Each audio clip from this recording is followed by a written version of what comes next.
नमस्कार, मैं हूं आपके साथ संजय यादव। आप देख रहे हैं यंग इंडिया। दरअसल आज गुलाबी नगरी से आधी आबादी यानी कि महिलाओं की आवाज को आपके सामने ला रहे हैं। सरकार महिला सशक्तिकरण पर जोर देने के तमाम दावे करती है, लेकिन क्या वास्तव में महिलाएं सक्षम और मजबूत हुई हैं? 2019 में उनकी नई सरकार से क्या कुछ उम्मीदें हैं? वो अपने सपने के भारत को कैसा देखना चाहती हैं? इन्हीं तमाम सवालों को लेकर सियासी नब्ज टटोलने यंग इंडिया की टीम जयपुर में आधी आबादी के बीच आज पहुंची। जयपुर में लोकसभा की 2 सीटें हैं, जयपुर शहर सीट और जयपुर ग्रामीण की सीट।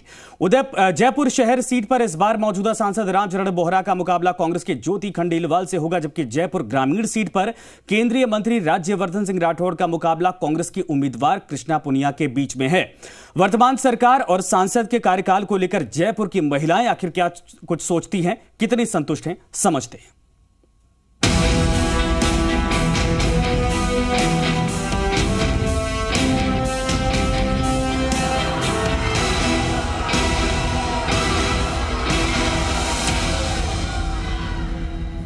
नमस्कार, मेरा नाम है ललित वर्मा और एक बार फिर से आपका स्वागत है हमारे खास कार्यक्रम यंग इंडिया में। महिला सशक्तिकरण को लेकर बड़े बड़े कदम उठाए गए हैं और लोकसभा चुनाव होने वाले हैं। एक बार फिर से महिला सशक्तिकरण का जो मुद्दा है वह हावी होता जा रहा है। लोकसभा चुनावों को लेकर इन युवाओं के बीच में हम पहुंचे हैं और आज हमारी जो टीम है वह महिला सशक्तिकरण पर विशेष रूप पर ध्यान देते हुए महिलाओं के बीच में पहुंची हैं। कॉलेज के कुछ स्टूडेंट हमारे साथ हैं, हम उन्हीं से जानना चाहेंगे। हमारा पहला सवाल लेकर इनके बीच में पहुंचते हैं कि लोकसभा चुनाव होने वाले हैं और 2019 को लेकर आप किस तरह की सरकार के बारे में सोचते हैं कि मुझे ऐसी सरकार चाहिए? मैं ऐसी सरकार चाहती हूँ जो दोनों लेवल पे काम करे, हमारे डोमेस्टिक लेवल पे काम करे और फॉरेन लेवल पे काम करे।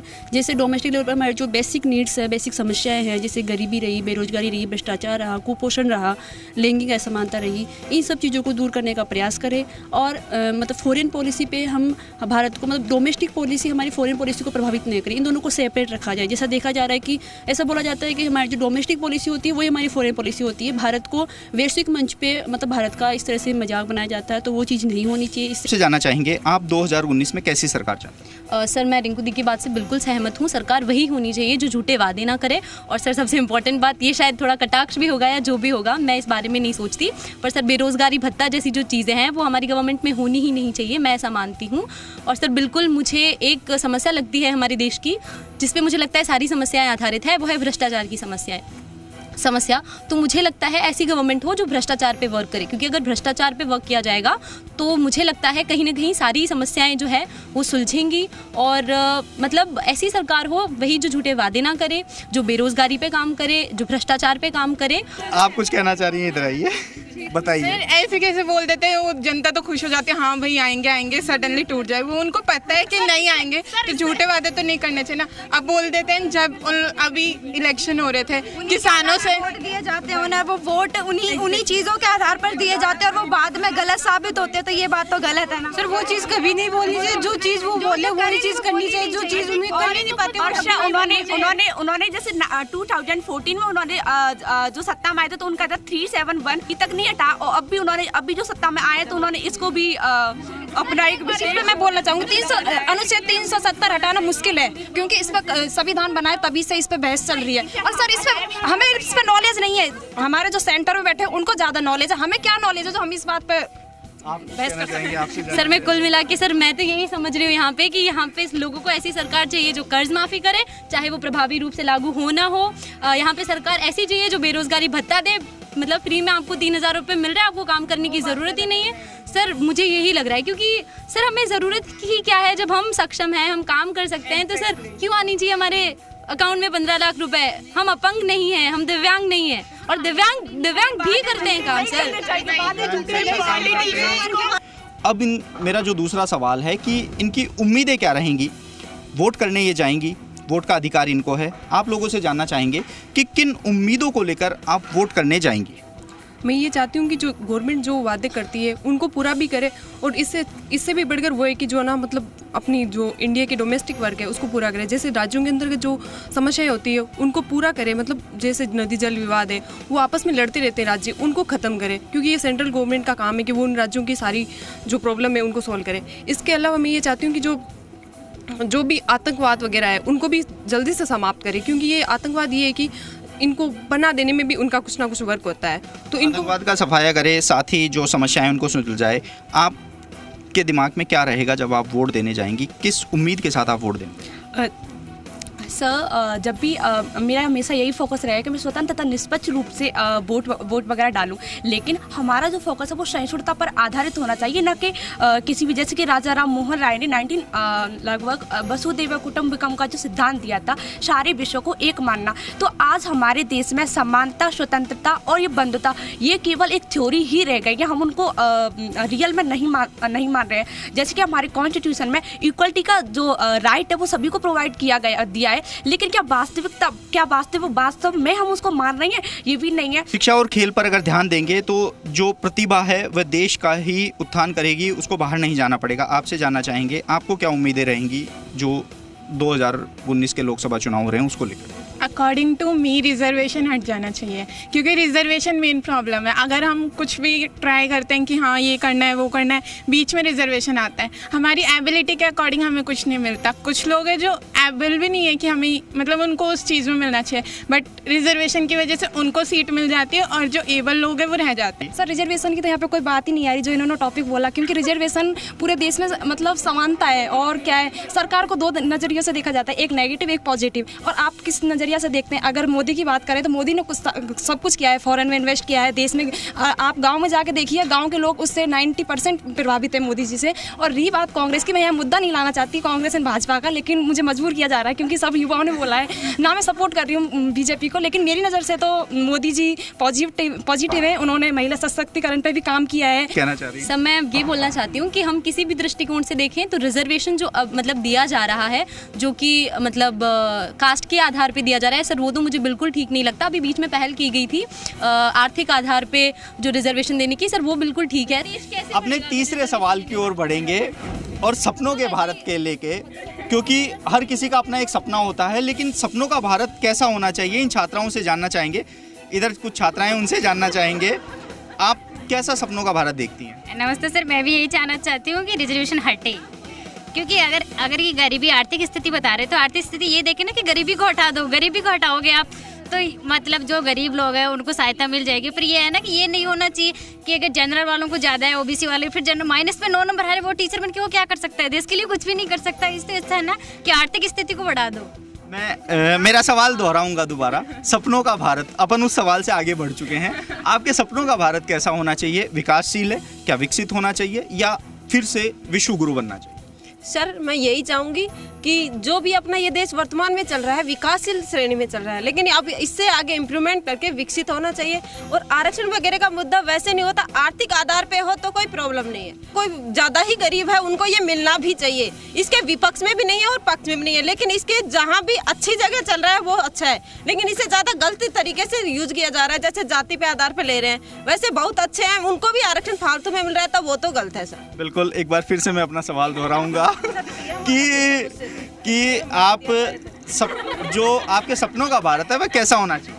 जी सर, मेरा मानना है कि जो सपनों का भारत होगा वो विश्व गुरु और जो आधुनिक विश्व है उसके बीच में एक सामंजस्य होना चाहिए, क्योंकि अपना भारत एक मतलब इसकी नींव ही विश्व गुरु से है। तो मतलब एकदम से प्राचीन भी नहीं, इस युग में अपन एकदम से प्राचीन बन के नहीं रह सकते। मेरा चौथा सवाल लेकर इनके बीच में पहुंचेंगे। एक दिन का प्रधानमंत्री इनको बना देते हैं, सभी लोग, सबके हाथ खड़े हो रहे हैं, सबको प्रधानमंत्री बनना है। आपसे जानना चाहेंगे, अगर आपको एक दिन का प्रधानमंत्री बनाते हैं तो क्या करें? सर सबसे पहले तो एक दिन का प्रधानमंत्री बनाया जाए तो पहले तो उन सभी चीज़ों को देखेंगे कि हमारे प्रधानमंत्री किस स्टेज पे हैं और क्या क्या कार्य कर दिए हैं और क्या शेष रह रहे हैं, कि हमें आगे क्या करना चाहिए। सबसे मेन बात तो ये है कि हमारी बेरोजगारी सबसे ज़्यादा है, युवाओं के लिए बेरोजगारी ज़्यादा है, तो पहले उस बेरोजगारी की तरफ ध्यान देना चाहिए। ज़रूरी नहीं हो कि गवर्नमेंट जो भी हो, गवर्नमेंट के साथ प्राइवेट इम्प्रूवमेंट पे भी ध्यान दे तो वो ज़्यादा बेटर होगा। दोनों ही बराबर इक्वल में लाना चाहिए सर। मैं सैन्य बल को महत्व दूंगी। सैन्य बल को महत्व? आप? सर मैं तो महिला सशक्तिकरण को बल दूंगी। महिला सशक्तिकरण के लिए काम करेंगे आप? सर मैं एक दिन के लिए अगर मुझे प्रधानमंत्री बनाया जाए तो मैं शिक्षा पर बहुत ज़्यादा बल दूँगी। शिक्षा पर? अगर मुझे एक दिन के लिए प्रधानमंत्री बनाया जाए तो मैं स्पोर्ट्स पे, क्योंकि मैं स्पोर्ट्स से हूँ। मैं शिक्षा पे ध्यान दूंगी। शिक्षा पे? मैं शिवाजी राव बन जाऊंगी। अनएम्प्लॉयमेंट हटा दूंगी। बेरोजगारी हटाएंगे? सर मैं देश की जय चंदू का सफाया करना चाहूँगी। मैं एजुकेशन पे ज़्यादा ट्राई करूँगी, क्योंकि आज ना एजुकेशन बहुत ही इम्पोर्टेंट है। और क्या होता है कि ना जो ये कॉलेज में चल रहा है ना कि ईयरली एग्जाम हो, इन्हें तो हटाना चाहिए। सेमेस्टर होना चाहिए कि पूरे साल का पता नहीं बच्चे को 3 घंटे में पूरा रिजल्ट देख लेते हैं कि बच्चा क्या कर रहा है। तो आई थिंक एजुकेशन पे ज़्यादा। मेरा 5वां और अंतिम सवाल आपसे ये है, लोकसभा के चुनाव हो रहे हैं, एक बार फिर से सांसद को चुनना है। क्या जो पहले वाला सांसद है आप लोग उनसे खुश हैं? अगर खुश हैं तो क्यों, और नहीं तो क्यों नहीं? सर मुझे ज़्यादा बड़े स्तर पे तो मेरे क्षेत्र का पता नहीं है, पर मतलब मैंने जो मेरे गांव से छोटे स्तर पे जो देखा है वो ये है कि मतलब लोगों ने काम तो किया है पर सभी वर्गों को ध्यान में नहीं रखा, मतलब पॉलिटिकली चला है ये चीज़। जो बड़े लोग हैं घरों में, मतलब जिनकी आर्थिक स्थिति अच्छी है, तो उन लोगों को ज़्यादा महत्व दिया गया है। तो जो गरीब लोग हैं उनको भी महत्व देना चाहिए। जो सरकार मतलब कोई भी योजना बनाती है या फिर कोई भी योजनाएं देती है तो उसको मतलब नीचे से मतलब गाँव तक पहुँचनी चाहिए। वो जो हमारे डिस्ट्रिक्ट में चाहिए था वो बिल्कुल भी नहीं है सर। स्कूल हैं वो बहुत ख़राब हैं, पानी की बिल्कुल सुविधा नहीं है, लाइट आती नहीं है। यहाँ हमने इन युवाओं से 5 सवाल जाने कि 2019 में इनको कैसी सरकार चाहिए, इनके सपनों का भारत कैसा होना चाहिए, सरकार से उम्मीदें क्या रहेंगी, और इनका सांसद इनकी कसौटी पर खरा उतरा या नहीं। यहाँ रुकेंगे एक छोटे से ब्रेक के लिए। ब्रेक के उस पार हमारे दूसरे सवालों के साथ इनके साथ जुड़ेंगे। आतंकवाद हुआ, उसमें कांग्रेस भी बोल रही थी कि भाई मोदी जी ने गलत किया, वहाँ पे हवाई जहाज़ में ऐसे मतलब कुछ भी जो बम था वो नहीं जाना चाहिए था। तो सर वहाँ पे बेचारों की भी लड़ाई का विकास हो रहा है, लेकिन उस लेवल पर किया जाए कि मतलब वो भी एक नेता की तरह आ गया है। पार्टियों में पक्ष विपक्ष बस यही कर रहे हैं, कुछ भी नहीं। जैसे राफेल मुद्दा है सर, जैसे राफेल, आतंकवाद, इन सब पे मिलकर काम करना चाहिए, ना कि इन पे भी बहस कर।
ब्रेक के बाद एक बार फिर से आपका स्वागत है हमारे खास कार्यक्रम यंग इंडिया में। ब्रेक पर जाने से पहले हम इन युवाओं से जाना था कि किस तरीके से 2019 में जो लोकसभा चुनाव होने वाले हैं उनको लेकर इनकी क्या राय है, क्या इनके जो नेता हैं वह कसौटी पर खरे उतरे या नहीं। ब्रेक के बाद हमारे अन्य सवालों के साथ हम इनके बीच में पहुंचे हैं और जो मेरा पहला सवाल है वो लेकर इनके बीच में पहुंचते हैं कि लोकसभा चुनावों के लिए अब सारी पार्टियां जोर लगाने लगी हैं। इन चुनावों में क्या राष्ट्रवाद का मुद्दा हावी रहेगा या स्थानीय मुद्दे? सर, राष्ट्रवाद और स्थानीय मुद्दों में सबसे ज़्यादा स्थानीय लोग हैं, वो स्थान के अपने स्थानीय लोगों के बारे में सोचेंगे। उनके हिसाब से वो सोचेंगे कि अपने बिजली आ रही है, नहीं आ रही, पानी आ रहा है, नहीं आ रहा टाइम पे। अगर उनके हिसाब से सब काम हो रहे हैं तो सर स्थानीय मुद्दा हावी रहेगा। और सर अगर उनको पता है, उनको ये पता है कि भाई हाँ अपने राष्ट्र में क्या हो रहा है, क्या नहीं हो रहा, तो सर राष्ट्रवाद का मुद्दा हावी रहेगा। जैसे पुलवामा हमला हुआ था, उसमें सर पूरा देश उसमें भागीदार, मतलब उनको पता था कि पुलवामा हमला हुआ है अपने देश पे, और सर पूरा राष्ट्र एक साथ था, तो सर राष्ट्रवाद हावी था। और जैसे जिस प्रकार से अगर स्थान में कुछ नहीं हो रहा तो स्थानीय मुद्दा हावी होगा। आपसे जानना चाहेंगे इस बार कौन से मुद्दे हावी रहेंगे? सर सच्चाई यही है कि अभी भी भारत में जो चुनाव मतलब जो इलेक्शन होते हैं, मतदान डाला जाता है, उसमें 95% स्थानीय मुद्दे हावी रहते हैं। 5% लोग ही मतलब रेशनल रह पाते हैं, जो राष्ट्रवाद और स्थानीय मुद्दे दोनों को साथ में लेते हैं। तो अकॉर्डिंग टू मी मतलब स्थानीय मुद्दे हावी रहेंगे। स्थानीय मुद्दे हावी रहेंगे। आपके? सर मेरे अकॉर्डिंग राष्ट्रवाद के मुद्दे हावी रहेंगे। राष्ट्रवाद के मुद्दे। आपसे जानना चाहेंगे स्थानीय मुद्दे या राष्ट्रवाद? राष्ट्रवाद के मुद्दे, सांप्रदायिक दर जैसे और आरक्षण जैसे और आतंकवाद जैसे। मेरा दूसरा सवाल है, मैं भी चौकीदार हूँ, सब सुन रहे हैं मैं चौकीदार हूँ, मैं चौकीदार हूँ, मैं बेरोजगार हूँ, इन दोनों में से ज़्यादा असरदार कौन सा है? मैं बेरोजगार हूँ सर। इस पे मैं बेरोजगार हूँ। बेरोजगार ज़्यादा असरदार है सर, क्योंकि चौकीदार है, हर आदमी को चौकीदार भी होना चाहिए, क्योंकि अपने देश के बारे में और आसपास के बारे में उसे पता चलना चाहिए क्या है क्या नहीं है। इसके लिए चौकीदार दोनों ही ज़रूरी है अपनी अपनी। सर मैं भी चौकीदार हूँ, हावी रहेगा। मैं भी चौकीदार हूँ। सर मैं भी चौकीदार हूँ, हावी रहेगा, क्योंकि वो मैं खुद को प्रॉपर मानकर सारी बातें ये बता रहे हैं कि जो एक स्टिक होगा तो वो सारे रूल ये सब फॉलो करेगा, इसलिए मैं बेरोजगार हूँ। मैं बेरोजगार हूँ। सर मेरे अकॉर्डिंग मैं चौकीदार हूँ। अगर मुद्दा ज़्यादा समय तक रहता है तो मैं बेरोजगार हूँ, वो मुद्दा अपने आप चला जाएगा, क्योंकि अगर हम देश के प्रति सजग रहेंगे, सचेत रहेंगे तो बहुत सारी समस्याओं का समाधान हो जाएगा और उनके ऊपर जो खर्च होने वाली चीज़ें हैं वो रोज़गार में खर्च होगी। तो मेरे अकॉर्डिंग मैं चौकीदार हूँ। I agree. अगर चौकीदार वाला हट जाएगा तो मतलब बेरोजगार तो अपने आप हट जाएगा ना। आपसे जानना चाहेंगे कि क्या आपको लगता है कि जो इस बार के चुनाव हो रहे हैं उसमें विकास के मुद्दे गौण हो गए हैं, कोई विकास पर बात नहीं कर रहा है? हाँ, विकास के मुद्दे कुछ गौण हुए हैं, वैसे बता रहे हैं सारे दल अपनी विकास की बातें कर रहे हैं, लेकिन विकास की बातें कुछ गौण हो गई है। सारे वंशवाद पे, जातिवाद पे, हर जगह पे धर्म का नाम आ जाता है, कभी कुछ भगवान का नाम लेके उस पर राजनीति हो रही है। तो मैं सोचती हूँ कि विकास के मुद्दों पर ज़्यादा जोर आना चाहिए। मैं चाहती हूँ विकास के मुद्दों पे ज़्यादा ध्यान दिया जाए, और विकास के मुद्दे कहीं ना कहीं दब रहे हैं आज। जैसे कि स्त्रियों का विकास हो रहा है, लेकिन उस लेवल पर किया जाए कि मतलब वो भी एक आम आदमी, वो भी एक नेता की तरह आ गया है। सर ये बिल्कुल सच बात है कि विकास के मुद्दे सच में दब रहे हैं। सर दोनों पार्टियां हैं वो एक दूसरे को बस क्रिटिसाइज़ करने पे लगी पड़ी हुई हैं। कुछ मुद्दे सेंसिटिव मुद्दे होते हैं जिन पे हमें बहस वगैरह नहीं करनी चाहिए। मेरे अकॉर्डिंग से डिफेंस वगैरह चीज़, राफेल पे लगे पड़े हैं कांग्रेस, तो वो चीज़ नहीं होनी चाहिए सर। कुछ मुद्दों को पॉलिटिक्स से दूर रहनी चाहिए सर। हमारे देश की बहुत बड़ी प्रॉब्लम है, पॉलिटिक्स हमारी बहुत ही रद्दी हो गई, बहुत ही गंदी हो गई है सच में सर। देश को हर चीज़ को भूलने को तैयार है सर, सत्ता पे फोकस कर रहे हैं, तो सर कुछ चीज़ों को छोड़ देना चाहिए और देश के मुद्दों पे फोकस करना चाहिए। बिल्कुल सच बात है, देश के मुद्दे दब रहे हैं। से जानना चाहेंगे आप मोदी सरकार की जो कसौटी है उसको कहाँ तक कसौटी पर, जो आपकी कसौटी है उस पर खरी उतरी? सर मैं मोदी सरकार को आदर्श सरकार मानती हूँ, क्योंकि 5 साल के अंदर जिन्होंने अपना काम किया है वो अच्छा किया है। जैसे अब बराक ओबामा का नाम गूंज रहा था, अब वर्ल्ड के अंदर मोदी गूंज रहा है। मोदी आपसे जानना। हाँ, मोदी ने जो भी किया है बहुत अच्छा काम किया है और मैं मोदी के पक्ष में रहूँगी। सर मोदी ने विदेश नीति बहुत अच्छी से निभाई है और जहाँ भी जाते हैं उनको हर पुरस्कार उन्हीं लोगों को दिया जाता है जो कुछ अपने क्षेत्र में डेवलपमेंट करते हैं, इसलिए मोदी के पक्ष। जी सर, मैं मोदी जी के कार्यकाल से संतुष्ट हूँ। हाँ, उनकी कई योजनाएं सफल हुई हैं, लेकिन उन्होंने जो किया है वो अच्छा ही किया है और आगे भी अच्छा करेंगे। कोई मोदी से बहुत खुश, उन्होंने नोटबंदी पे काम करा, वो एक उनका बहुत अच्छा फैसला था कि नोटबंदी से हमारी बहुत ज़्यादा बेरोजगारी दूर हुई है और ये चीज़ करप्शन वगैरह भी, भ्रष्टाचार वगैरह इससे हटा है, तो ये बहुत अच्छा है। मोदी से खुश है। हम आपसे जानना चाहेंगे कांग्रेस और बीजेपी में विचारों की लड़ाई है या सत्ता की? सत्ता की है सर, दिख रहा है ये तो साफ साफ की सत्ता की लड़ाई है सर। वो विरोध मतलब काफ़ी मुद्दे हैं ऐसे जिनको लेके आपस में बस वो विरोध करते रहते हैं बस। सत्ता की लड़ाई है। आपसे जानना चाहिए। सत्ता की लड़ाई है सर। सत्ता की लड़ाई। सत्ता की लड़ाई है। क्यों सत्ता की लड़ाई है? क्योंकि हर कोई पार्टी यही चाहता है कि उसी के हाथ में सत्ता आए और लोगों को वो इम्प्रेस करे। कहीं ना कहीं आपको कोई देना चाहेगा कि क्या विचारों की है या सत्ता की? इसमें सत्ता और विचार दोनों है उसमें, क्योंकि सत्ता क्या होती है, सत्ता जब वोटिंग की बात आती है, जब तो सरकार अपनी योजना चलाती है कि हम ये करेंगे वो करेंगे, सत्ता होगी। लेकिन विचार, जैसे कि अभी आतंकवाद हुआ, उसमें कांग्रेस भी बोल रही थी कि भाई मोदी जी ने गलत किया, वहाँ पे हवाई जहाज में ऐसे मतलब कुछ भी जो बम था वो नहीं जाना चाहिए था। तो सर वहाँ पे विचारों की भी लड़ाई थी। मेरे अकॉर्डिंग तो 80% आज प्रेजेंट टाइम में विचारों की चल रही है। आपने बोला था कि ना मतलब राजनीति में विचारों की लड़ाई नहीं, सत्ता की लड़ाई है, वाकई में है, क्योंकि ना हर चुनाव ये पार्टी शाम दाम दंड भेद, वो किसी भी तरीके से अपना चुनाव जीतना चाहती है, सत्ता में आना चाहती है। वो ना झूठी बातें नहीं करती है, झूठा तो ना वो लोग झूठे वो अपनी सोच को झूठा बना देते हैं लोग। उनका वो 15 लाख रुपए वो लोगों का मतलब लोगों की मतलब मूर्खता थी कि उन्होंने उस चीज़ पर विश्वास किया। उनको पता था कि रियलिटी में ऐसा कुछ भी नहीं होने वाला है। हाँ, उन्होंने जो गुजरात में काम किया था उसके बेसिस पे एक लहर चली थी देश में, उसके बेसिस पे उनको जीत मिली है। जानना चाहेंगे वंशवाद की परिपाटी, वंशवाद की परिपाटी क्या लोकतंत्र के लिए खतरा है? सर अगर 8% सिनेरियो के अकॉर्डिंग देखा जाए तो वंशवाद में केवल कांग्रेस को लेकर नहीं बोलूँगी, वंशवाद लोकतंत्र के लिए खतरा है। इससे हम जो प्रतिभाएं हैं वो आगे नहीं आ पाती है, कार्यकर्ताओं की बात नहीं सुनी जाती है, और जो मतलब जैसे यूपी और बिहार में देखने को मिल रहा है, तो और अपराधी जो राजनेता हैं उनको भी न सीट मिल रही है, पर्सनैलिटी के अकॉर्डिंग काम किया जा रहा है। तो हाँ, अपन वंशवाद को खतरा नहीं बोल सकते, लेकिन ये भविष्य के लिए लोकतंत्र के लिए खतरा हो सकता है भविष्य। सर मैं बताना चाहती हूँ कि वंशवाद एक तरीके से खतरा ही है, क्योंकि राजा का बेटा राजा बनता था पहले, पर ये परिपाटी अब ये यहाँ नहीं है। अब ये है कि यथा प्रजा तथा राजा। तो सर इस पे वंशवाद पे बिल्कुल भी जोर नहीं देना चाहिए, और जो ये इसको बिल्कुल ख़त्म करना चाहिए। वंशवाद को आपसे जानना चाहेंगे, वंशवाद की परिपाटी क्या सही है? बिल्कुल भी नहीं, बहुत गलत है। क्योंकि मतलब एक लीडर बनने के लिए इंसान में बहुत सारी क्वालिटी होनी चाहिए, लेकिन वंशवाद की वजह से एक अनएजुकेटेड या फिर अनएबल्ड पर्सन को भी लीडर बना दिया जाता है, और लीडर बना दिया जाता है। ये बिल्कुल गलत है। जैसे एग्जांपल ले लो पप्पू, कुछ भी नहीं कर सकता सर।